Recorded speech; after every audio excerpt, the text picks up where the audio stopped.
This is Nix the cat, and this is an intro to my video on chemtrails. I'm just going to do the intro. I'm going to put Nix in here. See, Nix is a feral, ex-feral cat, and she's an adult. She's an adult female. She was tamed as an adult. Many times people say that these cats can't be tamed, once they're adults, that they just have to be destroyed or released into the wild. Here's proof positive that they can be. And it's an excuse to put Nix in the video, intro to chemtrails. One thing, my former late girlfriend, we'll just refer to her by one of her screen names, Guinevere, I don't want to slander the dead, she was a witch.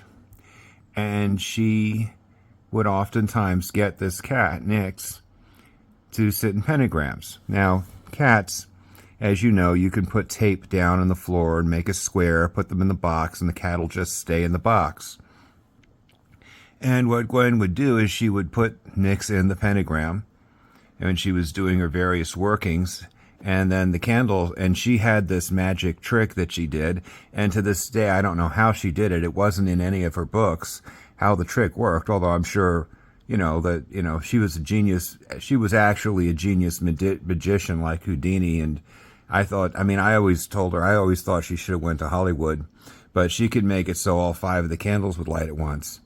And Nix would look startled, and she'd sit there, sometimes somewhat nervous, somewhat anxious. And I saw this going on, and I told Gwen, I said, at least put a small pillow in the center of this thing. Nix is sitting on a very thin sheet with a pentagram on it. Neeps, look, you see. And she's obviously uncomfortable. So at least have her be comfortable, and if she gets burned, then you have to stop doing this, or I'm throwing you out of the house and keeping the cat. And, usually Gwen would fight if I got mad at her or argued with her about it, but she agreed to that. The fact remains that, after she passed, she eventually stopped using Nix for this, and she even named Nix. And, Nix doesn't have to go in a pentagram anymore. See, cats don't belong in pentagrams. And, what I'm saying, and the point I'm making with this is that in general, people misuse the Bible the same way that Gwen was misusing Nix the cat. I mean, you wouldn't put the Bible on a bulletproof vest and expect it to work. You wouldn't strap it to your left leg before you jumped out of an airplane and expect to live. I mean, and surely you shouldn't use it for scientific purposes as well. It's just not appropriate to use this as a science book, or to use this to hex somebody, or to try to supernaturally kill somebody, or to try to win the lottery or numbers, or to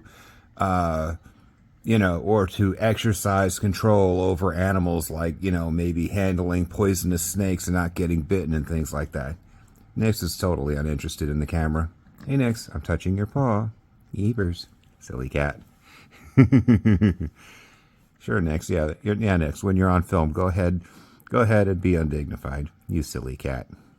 But anyway, the Bible is not a science book, and it shouldn't be used to predict science.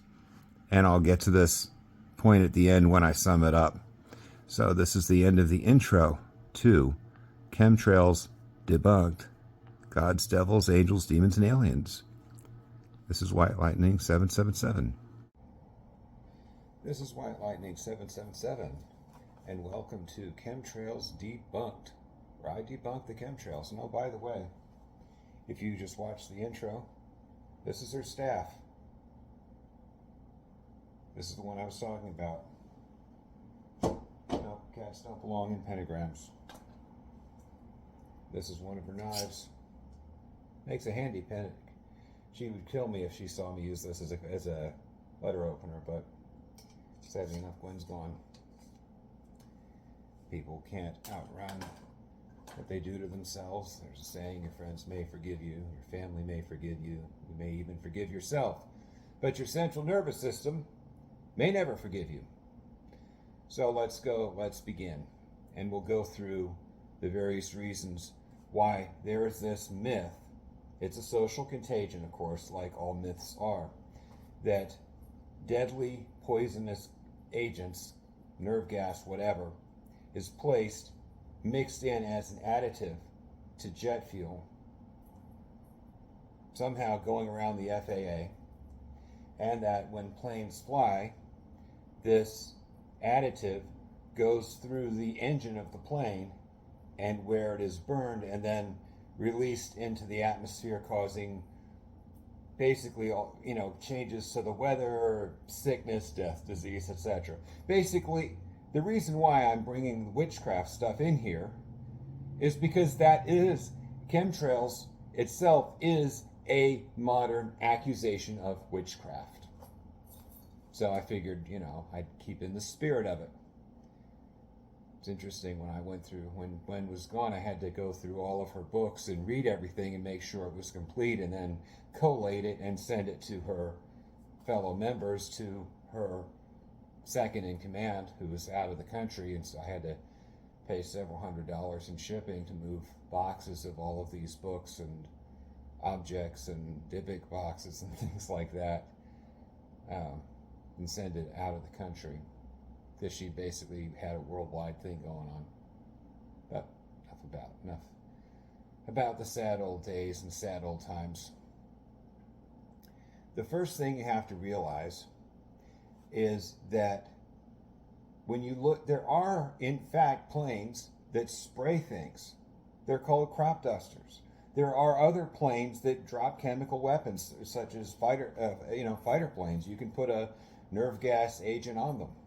And what these planes do, but the thing is, what they do with a crop duster, you'll see it making low passes on the ground level over and over again, as they'll fly so low over the corn that the corn will actually rustle and be blown about by the backwash from the airplane. The air layer is on the ground. Okay? If you look at these tanker planes, the planes that put out forest fires, that dump water on the fire, they don't dump the water from 40,000 feet. If they did, by the time it got to the ground, it wouldn't even get to the ground. It would evaporate. It wouldn't get there.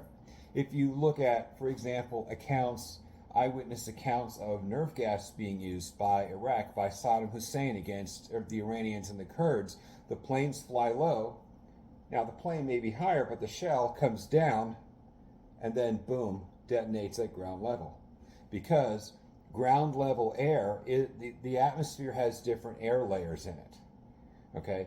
So all of these agents, all of these chemical weapons, even though they're very different from one another, all of them are deployed. The shell travels from the plane and detonates at ground level. Or, in the case of a crop duster, it releases that agent directly at the ground level.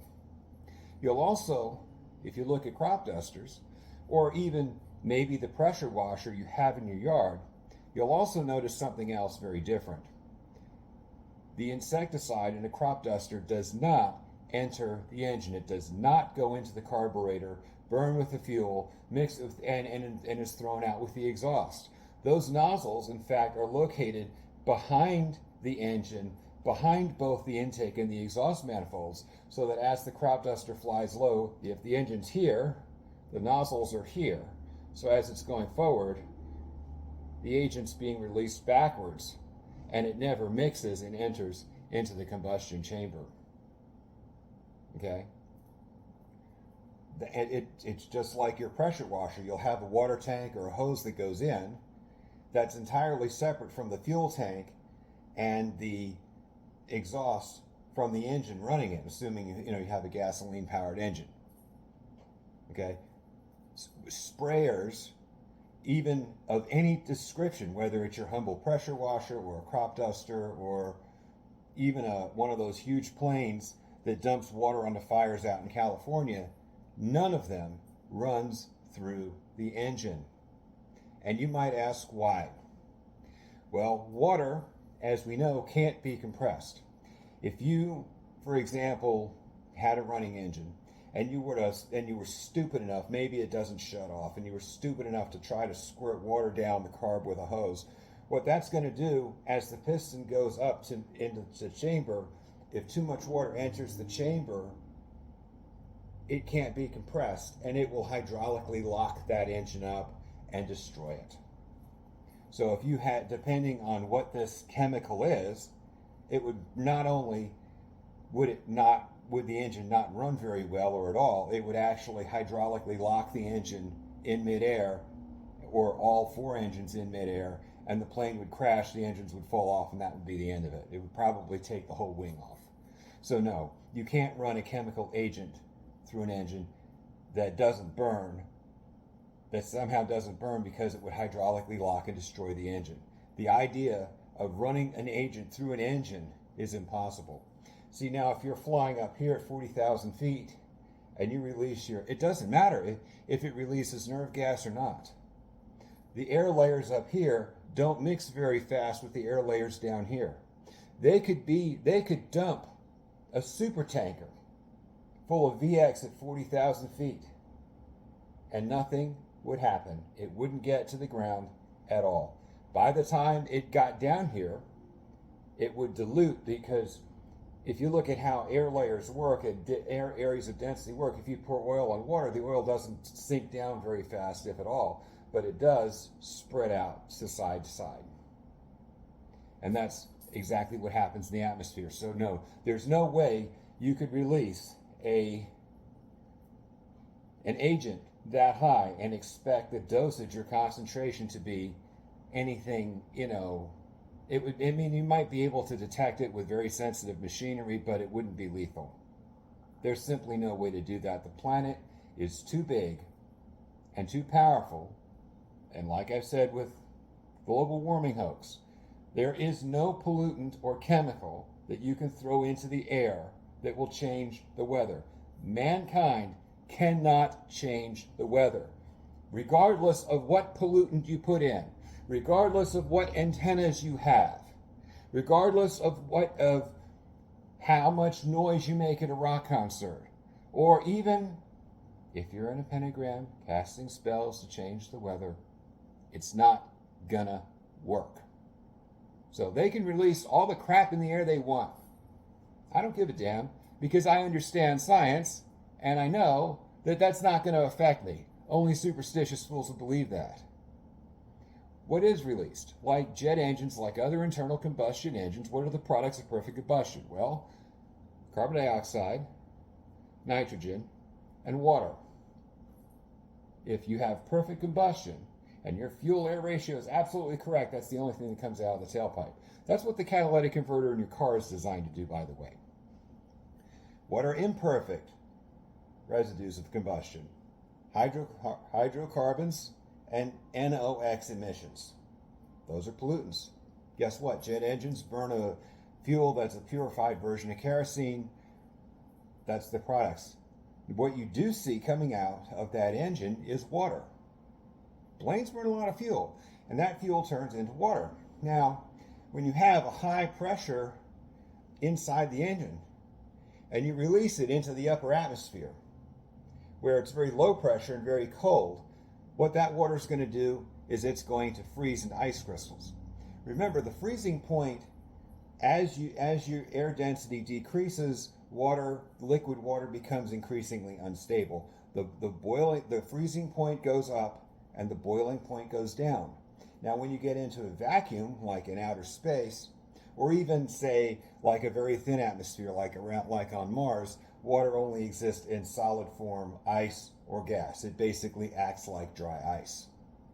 Okay, so that water that's released, even if it may freeze at 50 or 60 degrees and boil at 100, because 40,000 feet is pretty high. I mean, you can go on to, you could type in Boyle's Law on Google and figure out what the boiling and freezing point of water is at different altitudes, if that's what you want. It's an entertaining science project. I'm not going to bother with that here. The equations are a little complicated, but you get the idea. What you see is ice crystals. That chemtrail is nothing more than finely powdered snow. And as it disperses, it's harmless. It goes into the water cycle. I mean, we've all stood looking at the clouds overhead. Everybody's been out in the park. The wind isn't blowing on the ground. It's a windless, beautiful, sunny day with some clouds, and you can watch the clouds go across the sky. I've seen days where it's half sunny, but with some low clouds, and the clouds are blowing one way, and I've seen planes fly over the clouds the other way, and I've seen the contrail moving one way while the clouds are moving another way, and the wind isn't blowing at all on the ground. I mean, I've seen that myself, just because those air layers don't mix. So no, chemtrails can't get to the ground, even if they released pure nerve gas at 40,000 feet. Nothing would happen. Now, if your nerve gas was, say, in a 55-gallon drum, and they kicked and it fell off a military plane at 40,000 feet, and then came crashing down through the various air layers and hit the ground and went boom, that would turn into a really big problem real quick. But in order for a chemical weapon to work, it must be released on or near the target in the same atmospheric layer that target is, and usually that's the ground. So chemtrails are impossible. The other subject there we're going to talk about. You have these idiots who again are spreading another social contagion, trying to the chemtrails, by the way, is just an attack on the aerospace industry like flat Earth. It's a social contagion designed to get people to not want to fly airplanes, not want to be around airplanes, and that will destroy our aerospace industry. So that way no one will want to, that way China and Russia can fill in and occupy the void left by the United States. That's the point of the social contagion. All of these social contagions are spread by foreign agents, most of them working for the Chinese Communist Party, which, by the way, is merged with the Democrat Party. This is an open secret. If you haven't figured this out by now, I don't know what to do with you. The 5G is another one. And again, this one attacks our communications infrastructure, our internet, our data. Why can't we have nice things? Why can't we enjoy ourselves? Why is it that these people, that these foreign agents spreading all these social contagions want to keep us in the Stone Age, have no planes, no cell phones, no life, no fun, no guns, no motorcycles, no fast cars, no swords, no weapons, no cats, no dogs, no meat, and do nothing but live in a tent, squatting in our filth, eating bugs? Why do we put up with this as Americans? 5G is a radio wave. And let's be clear. And the other thing is that there's this thing about 5G activating viruses. Well, light doesn't work that way, okay? If you're, let's see. If your antenna is this big, okay, but your radio bandwidth is this big, okay, this little antenna is not going to receive this radio wave because the bandwidth is bigger than the antenna. Now, if it was the other way around, bing, it would work. You understand the principle? A virus is much smaller than the bandwidth of a radio wave. A radio wave, I mean, the bandwidth can actually be several feet, depending on how low frequency it is. Microwave, they're a couple of millimeters maybe. If you look at the screen on your microwave where you could see through that mesh actually is smaller than the bandwidth of the microwaves, which is why the microwaves don't escape from the oven and cause you harm. So no, microwaves can't trigger a virus because a virus is too small to be an antenna. And radiation, like low frequency radiation, doesn't interact with organics. Higher frequency radiation like ultraviolet, X-rays, and gamma rays do because they can damage DNA. If it can't damage DNA, it's not going to affect a life form. So no, they can't. 5G can't trigger nanoviruses. And other people will point out, well, the 5G tower has a warning label on it that says it'll make you sick and cause problems. Well, Why is that bad? So if you get too close to a 5G tower, if you jump the fence and try to steal people's data or try to get free access or try to hack it and steal everyone and get everyone's credit card numbers, you'll end up getting fried by microwaves. Why is this a bad thing? I wish everybody who's tried to steal a car got fried by microwaves. I think the cops, in fact, I think the police should put out bait cars with landmines hidden in the driver's seat. That way it would just blow the balls off of car thieves. That would put a stop to it pretty fast. I like the fact that they're booby-trapped means that your data is safe and you are protected. This is a good thing, unless you like climbing over fences and, and you're sexually attracted to 5G towers. And by the way, the 4G towers and the 3G towers and the other radio towers before that had the same warning sticker. Google it. No, 5G isn't dangerous. It's not dangerous because low frequency waves below visible light do not affect organic life forms. They just don't. It doesn't matter what frequency it is. They just don't. That's.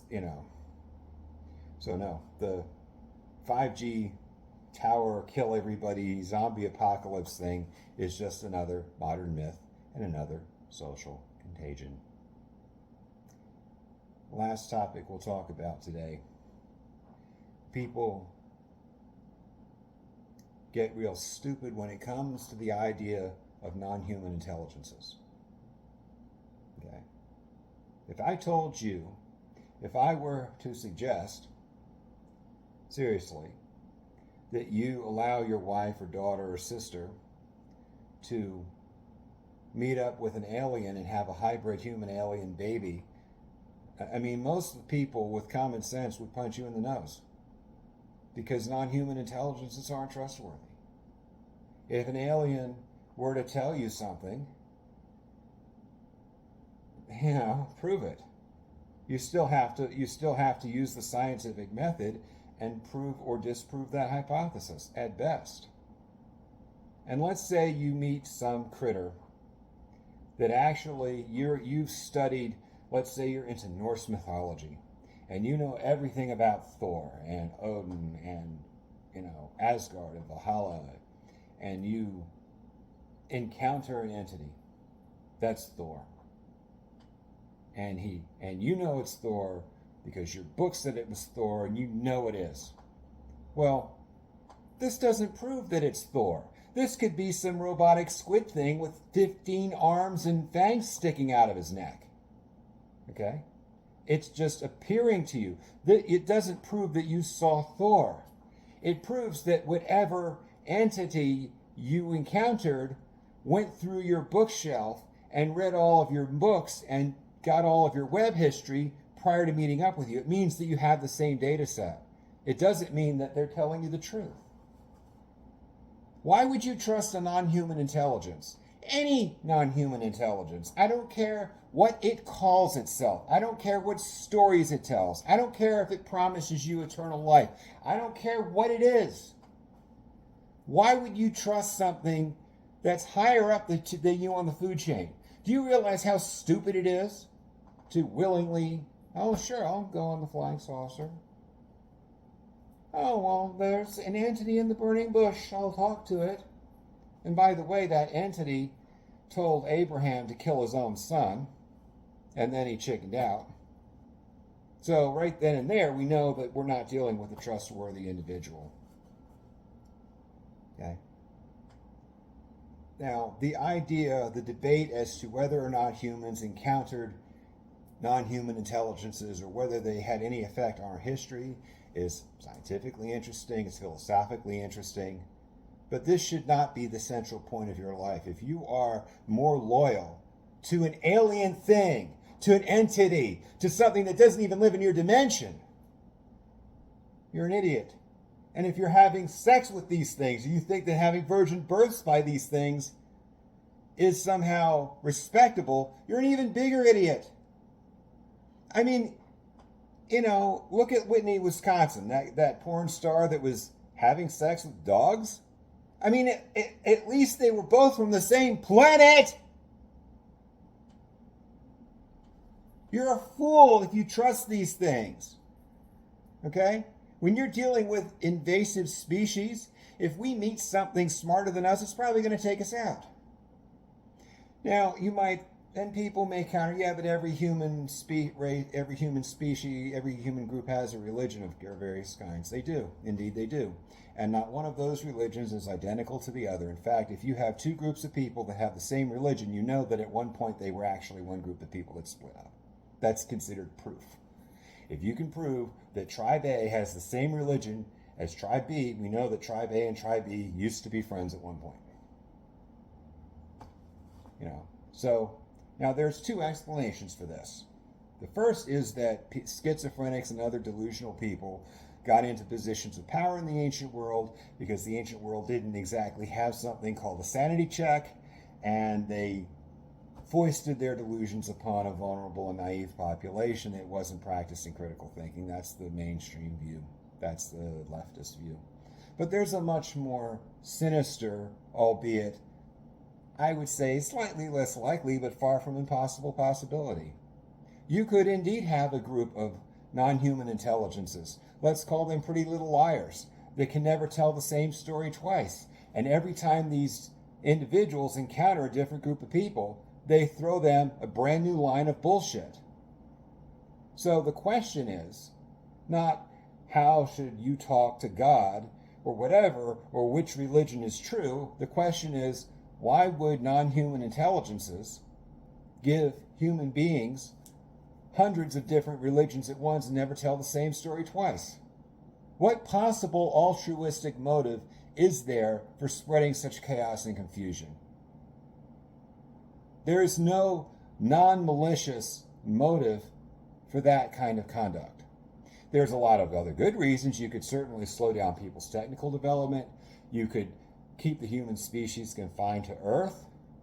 You could simply use people as lab rats to see which ideas affect them most. You could even start different religions in groups and then have running wagers and bet on the winners and losers. You could use it, as a game of chance, perhaps.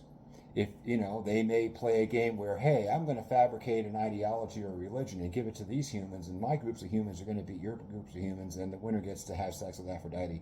I mean, you could have something like that going on. But there is no non-malicious motive for, if you think religion is actually caused by something other than us, well, that something other than us is a liar. It's evil, it's wicked, it can't keep its story straight, and therefore it is absolutely and utterly untrustworthy.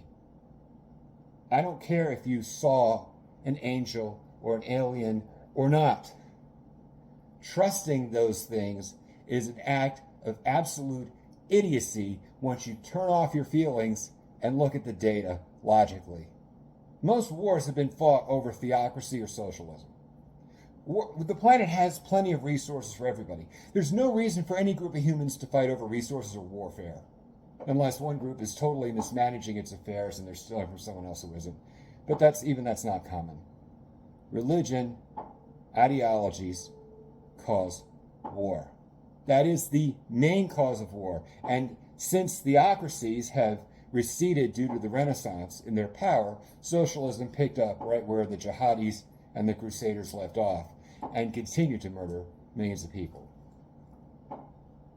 These things are evil, and there's no reason why you should be pulling a gun on your fellow man because something from another dimension thinks it's funny. That's no reason to go to war. Well, unless we want to start crucifying aliens. Anyway, this is White Lightning 777 signing out. Long live the Republic.